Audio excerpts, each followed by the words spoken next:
오늘의 이야기가 당신의 마음에 깊은 울림을 준다면 잠시 시간을 내어 구독과 좋아요를 눌러주세요. 당신의 작은 행동 하나가 저희에게는 더 좋은 콘텐츠를 만드는 큰 힘이 됩니다. 또한 이 지혜를 주변의 소중한 사람들과 함께 나눈다면 우리는 함께 더 단단해질 수 있을 것입니다. 여러분의 모든 걸음에 평안과 축복이 함께하기를 기원합니다. 우리는 때로 흔들리지 않는 강인함을 가진 사람들을 보며 그들이 마치 특별한 재능을 타고났다고 생각합니다. 어느 날 아침 눈을 떠보니 저절로 무적이 되어 있는 것처럼 말이죠. 하지만 그것은 사실이 아닙니다. 강인한 정신력은 우연히 길을 걷다 발견하는 행운이 아니며 굳건한 자기 통제력 또한 발을 헛디뎌 빠지는 함정이 아닙니다. 그리고 우리가 자부심을 느끼는 삶은 결코 우연히 만들어지지 않습니다. 아니요, 이 모든 것은 철저한 설계의 결과물입니다. 당신이 마음에 품는 모든 생각, 당신이 내리는 모든 선택, 그리고 당신이 반복하는 모든 습관 하나하나가 바로 당신의 인생이라는 거대한 청사진을 그려나가는 과정입니다. 당신이 인지하든 못하든 그 청사진은 당신을 견고한 존재로 세우거나 혹은 인생의 폭풍우가 몰아칠 때 속수무책으로 무너지게 만들 운명의 갈림길이 됩니다. 세상에서 가장 위대한 건축물들을 떠올려 보십시오. 수십 년, 심지어 수백 년의 세월을 견뎌낸 그 건물들은 결코 우연히 그 자리에 서게 된 것이 아닙니다. 첫 벽돌 한 장이 놓이기 훨씬 전부터 누군가는 그 웅장한 모습을 마음속에 그렸습니다. 모든 세부사항, 모든 치수, 모든 자재를 상상하고 계획했습니다. 건물이 감당해야 할 무게, 외부의 압력, 거센 바람, 그리고 예측 불가능한 모든 변수까지 철저히 계산했습니다. 우리의 마음을 대하는 방식도 이와 정확히 같아야 합니다. 그저 자동항법 장치에 인생을 맡긴 채 모든 일이 어떻게든 잘 풀리기를 막연히 바랄 수만은 없습니다. 우리는 미리 결정해야 합니다. 내가 무엇을 위해 설 것인지, 절대로 타협하지 않을 가치는 무엇인지, 그리고 상황이 힘겨워질 때 나는 어떤 종류의 사람이 될 것인지를 말입니다. 정신적 강인함은 운이 아닙니다. 그것은 의도적인 설계의 결과입니다. 매일, 매 순간, 인생의 도전에 어떻게 반응할 것인지 스스로 선택하는 것입니다. 그리고 그 선택은 인생이 당신에게 시련을 던지기 훨씬 전부터 시작됩니다. 아무도 지켜보지 않는 고요한 순간, 오직 당신과 당신의 생각만이 존재하는 바로 그곳에서 시작됩니다. 그곳이 바로 당신의 마음을 흔들리지 않도록 훈련하는 훈련장입니다. 당신은 회복 탄력성을 예행 연습하고 집중력을 단련하며 강인함을 당신의 제2의 천성으로 만듭니다. 당신은 당신 내면의 요새를 짓는 위대한 건축가임을 깨달아야 합니다. 그리고 견고한 요새는 하룻밤에 지어지지 않습니다. 벽돌 한 장, 한 장, 선택 하나를 쌓아 올리며 기초를 다져야 합니다. 편안함 대신 규율을 선택할 때마다 당신은 그 구조물에 힘을 더하는 것입니다. 포기하는 것이 더 쉬운 순간에 계속 나아가기를 선택할 때마다 당신은 성벽을 더욱 견고하게 보강하는 것입니다.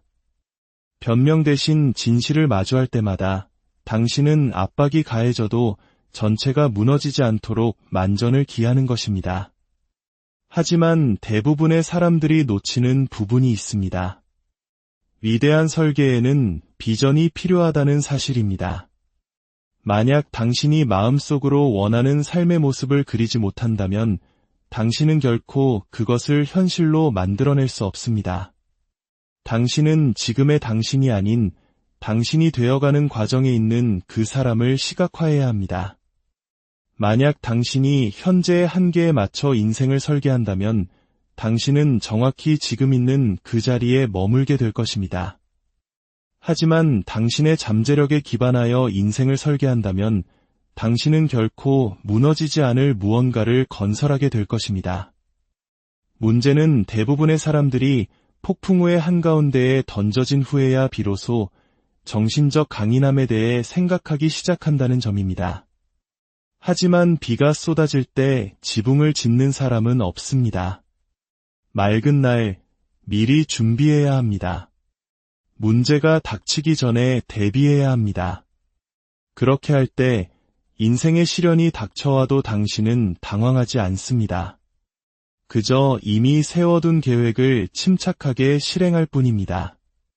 이것이 바로 설계에 의한 무적의 진정한 의미입니다. 당신은 더 이상 운에 의존하지 않습니다. 당신이 의도적으로 정성껏 쌓아 올린 견고한 구조물에 의존하는 것입니다. 자, 이제 당신에게 묻겠습니다. 당신의 인생 설계도에는 무엇이 담겨 있습니까? 변명과 안락한 현실, 그리고 미지근한 다짐들로 채워져 있습니까?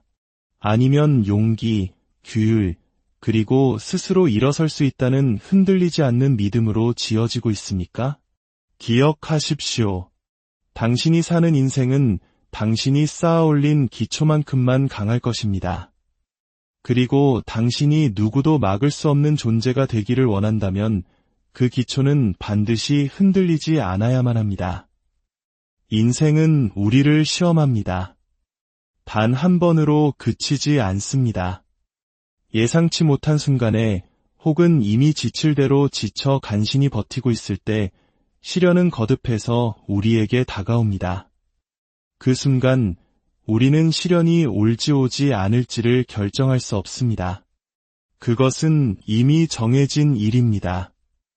우리가 결정할 수 있는 유일한 것은 어떻게 반응할 것인가 하는 점뿐입니다. 그렇기 때문에 회복 탄력성은 기분이 좋을 때만 켜는 스위치가 될 수 없습니다. 어쩌다 한 번 사용하는 기술이어서도 안 됩니다. 그것은 당신의 기본 설정, 즉 인생이 당신에게 무엇을 던지든 자동으로 나오는 반응이 되어야만 합니다. 생각해 보십시오. 넘어질 때마다 처음부터 어떻게 다시 일어설지 고민해야 한다면 당신은 일어서고 싶은지 아닌지를 결정하는 데만 귀중한 시간과 에너지를 낭비하게 될 것입니다. 하지만 회복 탄력성이 습관이 되면 당신은 망설이지 않습니다. 자신과 타협하지도 않습니다. 그저 다시 일어설 뿐입니다. 그것이 당신이라는 사람 자체가 되기 때문입니다. 당신은 좌절을 개인적인 공격으로 받아들이는 것을 멈추고 그것을 성장의 과정 일부로 보기 시작합니다. 회복 탄력성은 고통이 존재하지 않는 척하는 것이 아닙니다. 어려움을 부정하는 것도 아닙니다. 그것은 고통이 당신 인생의 마지막 단어가 되는 것을 거부하는 태도입니다. 역경을 만났을 때 너는 결코 나를 무너뜨릴 수 없어 라고 말하는 내면의 완고함으로 맞서는 것입니다. 그렇기에 회복 탄력성은 당신의 인격에 깊이 새겨져야 합니다. 그렇지 않으면 압박이 너무 무거워질 때 당신은 여지없이 무너져 내릴 것입니다. 진실은 이렇습니다. 당신이 다시 일어서기로 선택할 때마다 그 과정이 서툴고 느릴지라도 당신은 당신의 마음이 나약함 대신 강인함을 기본값으로 설정하도록 훈련시키는 것입니다. 그리고 바로 그 훈련 속에서 당신은 흔들리지 않는 존재가 됩니다. 어쩌면 이것은 수많은 역경을 이겨내온 우리 한국인들의 역사 속에 새겨진 지혜와도 같습니다. 우리는 어려움에 놀라기보다 그것을 대비하는 법을 배웠습니다. 비관적이기 때문이 아니라 세상이 결코 만만치 않다는 것을 알기 때문입니다. 도전이 다가올 것을 알기에 우리는 준비합니다. 멈출 수 없는 사람이 되는 사람들은 일상의 작은 전투 속에서 회복 탄력성을 연습합니다. 포기하기 쉬운 순간에도 계속 나아가기로 선택하며 그 근육을 키웁니다. 그리고 그럴 때마다 그 습관은 더욱 강해집니다. 그것은 마치 반사신경을 만드는 것과 같습니다. 강인함으로 반응하기를 더 많이 선택할수록 다음번에는 더 적은 노력으로 그렇게 할 수 있게 됩니다. 더 이상 싸워야 한다고 스스로를 설득할 필요가 없어집니다.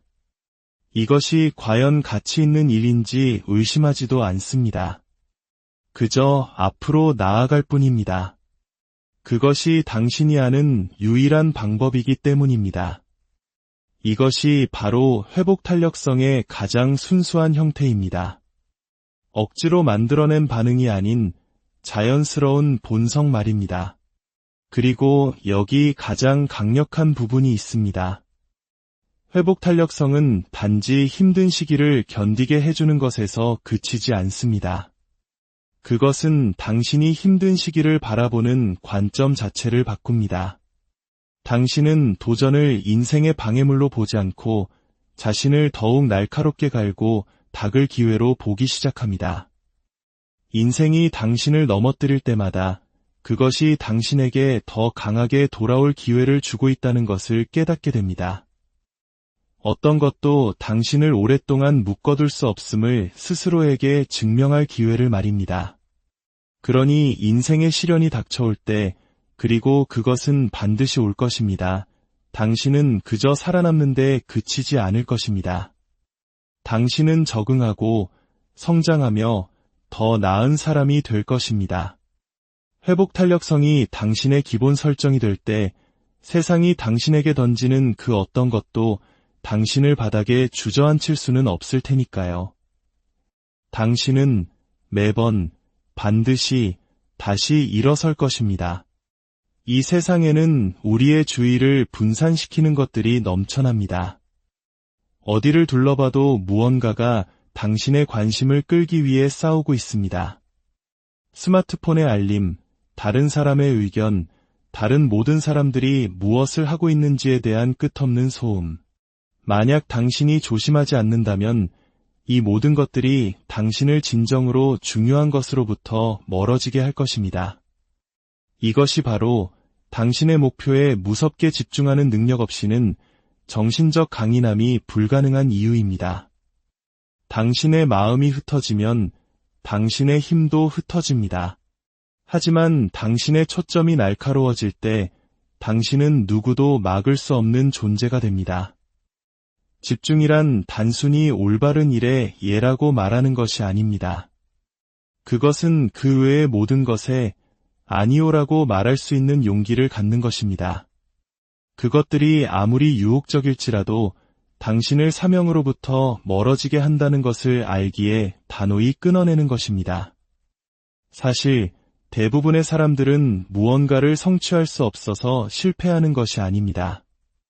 그들은 수백 가지 다른 방향으로 계속 끌려다니며 한 가지에 숙달될 만큼 충분히 오랫동안 전념하지 못하기 때문에 실패합니다. 당신의 목표가 협상 불가능한 것이라고 결정하는 순간 집중은 당신의 무기가 됩니다. 당신은 반짝이는 모든 새로운 것을 좇는 것을 멈춥니다. 다른 사람의 시간표나 의견이 당신의 움직임을 좌우하도록 내버려두지 않습니다. 당신은 고개를 숙이고 소음을 차단하고 당신 앞에 놓인 일에 모든 에너지를 쏟아붓습니다. 모두의 주의력이 분산된 이 세상에서 그 정도의 집중력은 당신의 압도적인 경쟁 우위가 됩니다. 하지만 집중은 당신이 어디에 주의를 기울이는지에 관한 것만이 아닙니다. 그것은 당신이 무엇에 주의를 기울이기를 거부하는지에 관한 것이기도 합니다. 모든 곳에서 모든 일을 하면서 무언가에 뛰어나기를 기대할 수는 없습니다. 탁월함은 집중을 요구합니다. 그것은 비록 잡음이 시끄럽고 결과가 즉각적이지 않더라도 당신의 계획을 고수하는 규율을 요구합니다. 바로 그 지점에서 대부분의 사람들이 무너지기 때문입니다. 그들은 지루해하고 조급해하며 앞을 내다보는 대신 주변을 둘러보기 시작합니다. 그 순간 그들의 집중력은 깨지고 그들의 발전도 함께 깨집니다. 집중력을 마스터하고 싶다면 속도보다 깊이를, 다양성보다 헌신을 가치 있게 여기도록 마음을 훈련해야 합니다. 꾸준히 하는 일이 가끔 하는 일보다 훨씬 더 강력하다는 것을 스스로에게 상기시켜야 합니다. 그리고 집중력은 완벽한 조건에서 만들어지는 것이 아니라 혼돈 속에서 만들어진다는 것을 이해해야 합니다. 주변의 모든 것이 당신의 주의를 요구할 때조차도 몰입 상태를 유지하기로 선택할 때 집중력은 단련됩니다. 저는 수없이 봐왔습니다. 승리하는 사람들은 항상 가장 재능이 있거나 가장 교육을 많이 받았거나 가장 천부적인 사람들이 아닙니다.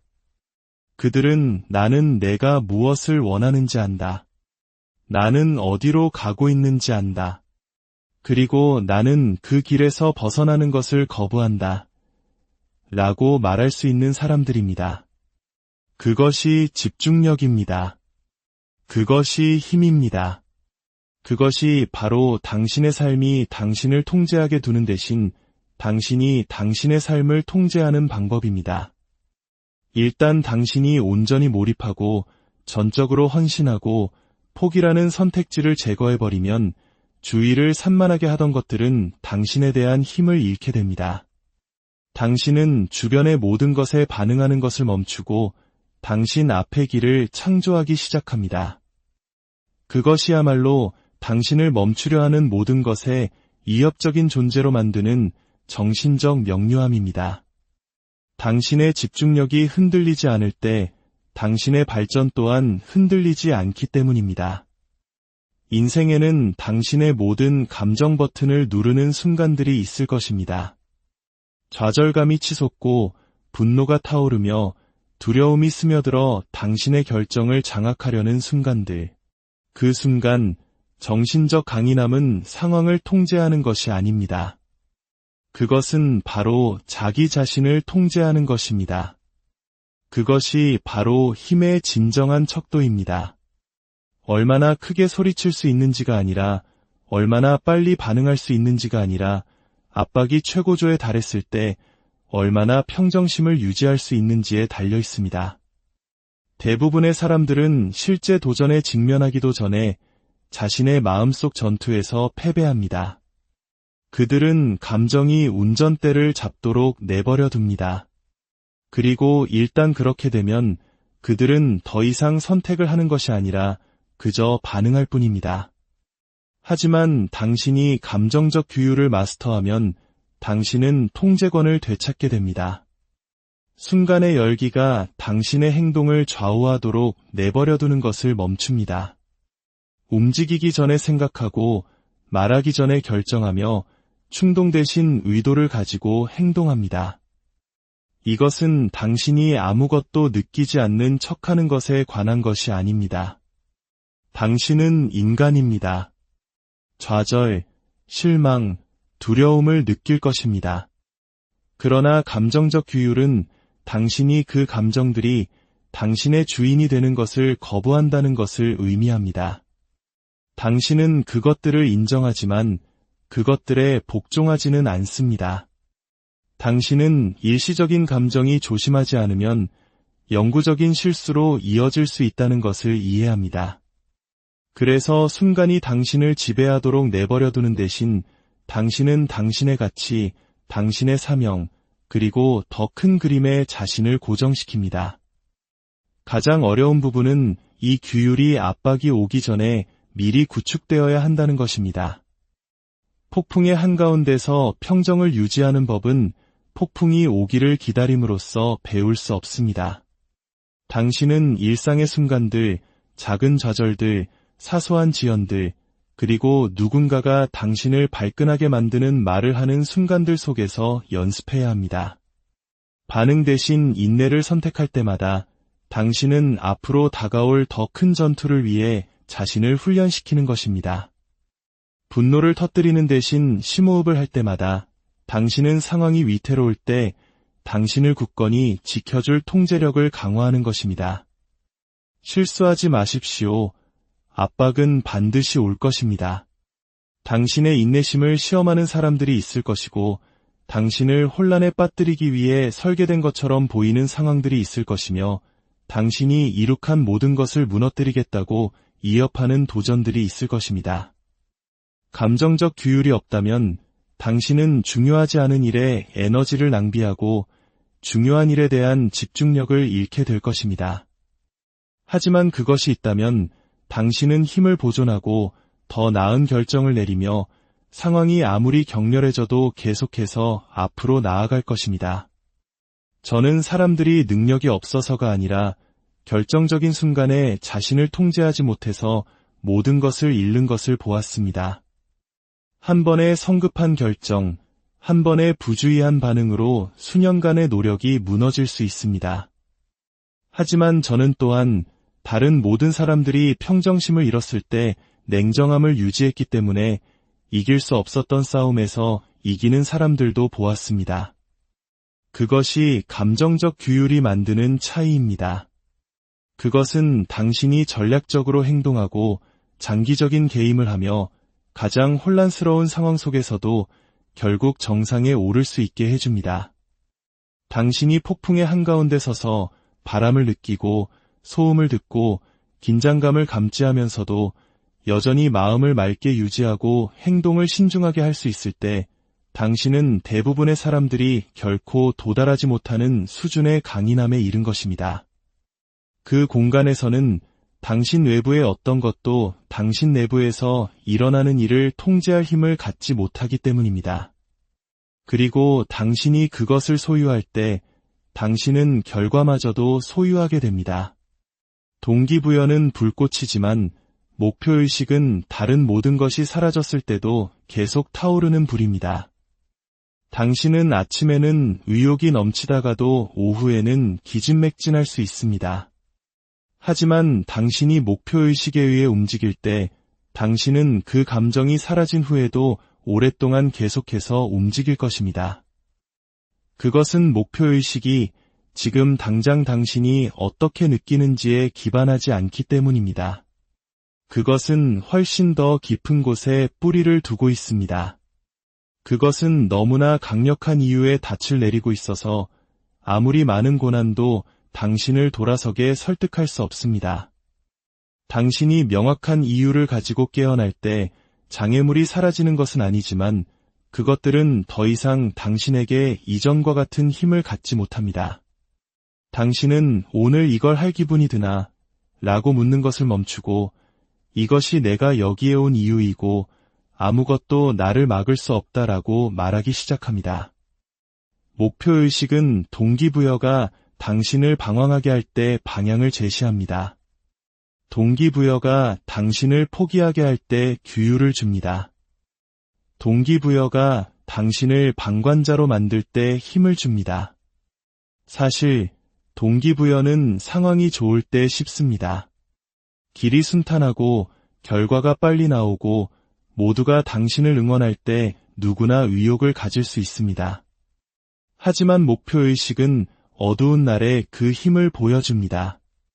발전이 더디게 느껴지는 날, 아무도 알아주지 않는 것 같은 날, 앞으로 내딛는 한 걸음 한 걸음이 전투처럼 느껴지는 날의 말입니다. 그런 순간에 동기부여는 속삭일지도 모릅니다. 어쩌면 이건 그만한 가치가 없을지도 몰라. 하지만 목표의식은 당신의 눈을 똑바로 쳐다보며 말합니다. 이것이 바로 당신이 계속 나아가야만 하는 이유다. 이것이 바로 당신의 목적을 찾는 것이 선택사항이 아닌 이유입니다. 당신이 누구도 막을 수 없는 존재가 되기를 원한다면 당신은 그저 다른 사람의 꿈을 빌리거나 인상적으로 들린다는 이유로 무언가를 좇을 수 없습니다. 당신의 목표의식은 당신의 내면에서 너무나 깊이 중요해서 포기하는 것이 스스로를 배신하는 것처럼 느껴지는 무언가로부터 나와야 합니다. 당신의 이유가 그토록 개인적일 때 도전이 작아지는 것이 아니라 그것들에 맞서는 당신의 의지가 더 커집니다. 그리고 여기 중요한 점이 있습니다. 목표의식은 당신에게 무언가를 요구할 것입니다. 그것은 희생, 인내, 그리고 불편함을 견디려는 의지를 필요로 할 것입니다. 하지만 그것은 또한 그 대가로 당신에게 무언가를 줄 것입니다. 바로 명료함입니다. 당신이 왜 무언가를 하고 있는지 알 때 결정은 더 쉬워집니다. 당신은 정확히 무엇이 중요한지 알기 때문에 주의를 산만하게 하는 것들을 좇느라 시간을 낭비하지 않습니다.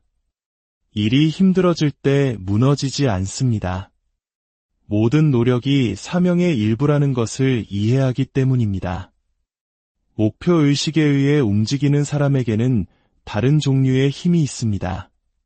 당신은 그들의 눈에서 그것을 볼 수 있고 그들의 목소리에서 들을 수 있으며 그들이 자신을 이끄는 방식에서 느낄 수 있습니다. 그들은 의도를 가지고 움직입니다. 확신을 가지고 말합니다. 그들은 영감을 받기를 기다리기 때문이 아니라 이미 끝까지 해내기로 결정했기 때문에 계속해서 나타납니다. 만약 당신이 왜 어떤 사람들은 다른 사람들이 포기한 후에도 오랫동안 계속 싸우는지 궁금해한 적이 있다면 그것은 그들이 더 많은 재능, 더 많은 운, 또는 더 많은 자원을 가지고 있기 때문이 아닙니다. 그것은 그들의 목표의식이 그들의 고통보다 더 크기 때문입니다. 그들은 투쟁은 일시적이지만 사명은 영원하다는 것을 이해합니다. 그리고 당신이 그렇게 살 때 어떤 장애물, 어떤 좌절, 어떤 저항도 당신을 궤도에서 이탈시킬 수 없습니다. 일단 당신이 목표의식이라는 연료로 가득 차면 포기는 더 이상 선택사항이 아니기 때문입니다. 그것은 단순히 당신의 설계에 존재하지 않습니다. 당신이 마주하는 모든 고난에는 두 가지 측면이 있습니다. 당신을 무너뜨리는 것처럼 느껴지는 측면과 당신을 빚어가는 측면입니다. 대부분의 사람들은 고통, 불편함, 그리고 상황의 불공평함만을 봅니다. 하지만 정신적 강인함을 마스터한 사람들은 더 깊이 들여다보는 법을 배웁니다. 그들은 모든 도전 안에 기회가 있고 모든 좌절 안에 전략으로 바꿀 수 있는 교훈이 있다는 것을 이해합니다. 고난은 당신에 대한 진실을 드러내는 힘이 있습니다. 그것은 편안함, 변명, 그리고 환상을 벗겨냅니다. 그리고 당신이 진정으로 무엇으로 만들어졌는지 보게 만듭니다. 그것은 두려워할 것이 아닙니다. 그것은 사용해야 할 것입니다. 일단 당신의 한계가 어디인지 알면 당신은 그것을 넘어설 수 있습니다. 당신의 갑옷에 금이 간 곳을 알면 당신은 그것을 보강할 수 있습니다. 모든 어려움은 피드백이 되고 그 피드백은 연료가 됩니다. 너무나 많은 사람들이 힘든 시기를 멈추라는 신호로 여깁니다. 그들은 고난의 존재가 그들이 잘못된 길을 가고 있다는 것을 의미한다고 생각합니다. 하지만 때때로 고난은 당신이 올바른 방향으로 움직이고 있다는 가장 명확한 신호입니다. 성장은 쉬운 영역에서 일어나지 않습니다. 그것은 당신이 한계에 부딪히고 도전을 받고 적응해야만 할 때 일어납니다. 이것이 바로 정신적으로 강한 사람들이 고난에서 살아남는 데 그치지 않고 그것을 수확하는 이유입니다. 그들은 고통, 좌절, 저항의 모든 한 방울을 모아 더 나은 모습으로 돌아올 계획으로 바꿉니다. 실패했습니까? 이제 당신은 정확히 무엇이 잘못되었는지 압니다. 준비가 부족했습니까? 이제 당신은 무엇을 준비해야 하는지 압니다. 모든 비틀거림은 당신을 더 쓰라리게 만들 수도 더 나아지게 만들 수도 있습니다. 그리고 그 선택은 매번 당신의 몫입니다. 고난 속에서 태어난 전략은 편안함 속에서 태어난 전략보다 훨씬 더 날카롭습니다. 모든 것이 순조롭게 진행될 때 당신은 일이 잘못될 때만큼 많이 배우지 못합니다. 당신의 창의성, 회복 탄력성, 그리고 문제 해결 능력이 최고 수준에 도달하는 것은 바로 당신이 궁지에 몰렸을 때입니다. 그것이 바로 힘겨운 노력 속에 숨겨진 선물입니다. 그것은 당신을 진화하도록 강요합니다. 그러니 이런 일이 나에게 일어나는가? 라고 묻는 대신 이 경험이 나에게 무엇을 가르쳐 주려 하는가? 라고 묻기 시작하십시오. 그 질문은 모든 것을 바꿉니다. 그것은 당신을 상황의 희생자에서 상황의 학생으로 변화시킵니다. 그리고 당신이 고난으로부터 더 많이 배울수록 당신은 다음에 올 어떤 것에 대해서도 더 강하고 더 준비된 사람이 됩니다. 고난을 피하는 사람들은 결국 그들을 강력하게 만들 수 있었던 바로 그 경험들을 피하게 됩니다. 하지만 고통을 즐기기 때문이 아니라 성장을 가치 있게 여기기 때문에 그것을 받아들이는 사람들은 그들의 길에 무엇이 있든 상관없이 계속해서 전진하는 사람들입니다. 그들은 모든 고난이 단지 인내의 시험이 아니라 미래를 위한 더 나은 전략집을 만들 기회라는 것을 이해합니다. 그리고 당신이 그렇게 살기 시작할 때 당신이 고난을 끝으로 보는 것을 멈추고 그것을 도구로 보기 시작할 때 당신은 더 이상 그것을 두려워하지 않게 됩니다. 당신은 그것을 사용하기 시작합니다. 당신의 이점으로 바꾸기 시작합니다. 바로 그때 당신을 무너뜨리려 했던 바로 그것들이 당신을 세우는 바로 그것들이 될 것입니다. 오늘 당신의 삶이라는 설계도에 당신은 어떤 벽돌을 쌓아 올리시겠습니까?